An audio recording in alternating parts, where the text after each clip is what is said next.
Đã có bao giờ em thử nhìn lại về phía sau, xem ai ngày qua đã luôn bên em khi úa màu, để thấy một người đã không ngần ngại và cố gắng làm tất cả những gì để em thấy luôn được vui.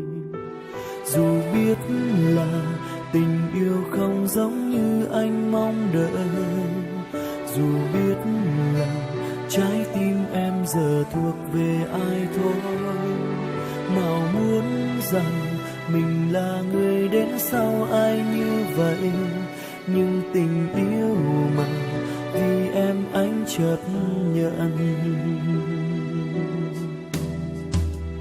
Bao ngày qua nhung nhớ thương ấy cứ cháy trong lòng bấy lâu, mà sao anh chẳng thể ôm chặt em nói những u sầu.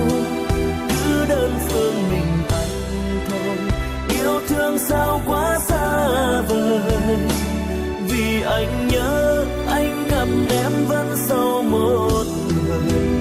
Yêu là đôi khi chỉ cần thấy người ấy bên ai sống vui, dẫu trong lòng luôn có nỗi buồn như áng mây trôi.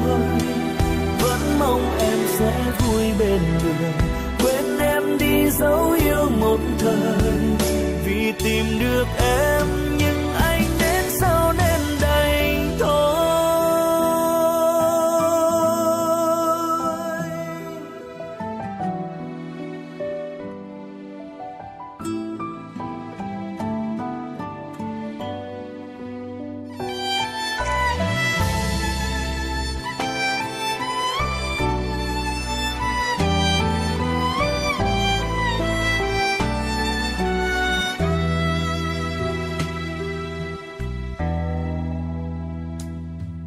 Dù biết là tình yêu không giống như anh mong đợi, dù biết là trái tim em giờ thuộc về ai thôi, nào muốn rằng mình là người đến sau ai như vậy, nhưng tình yêu mà vì em anh chấp nhận.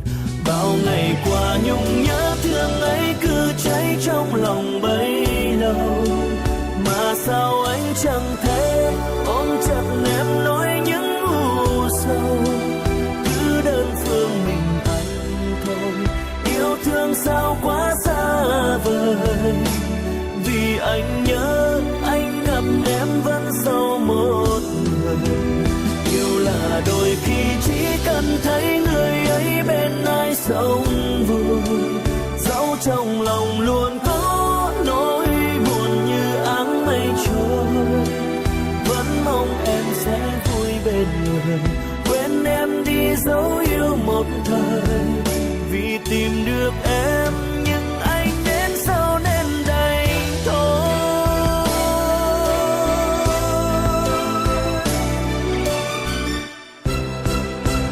Ngày qua nhung nhớ thương ấy cứ cháy trong lòng bấy lâu, mà sao anh chẳng thể ôm chặt em nói những u sầu.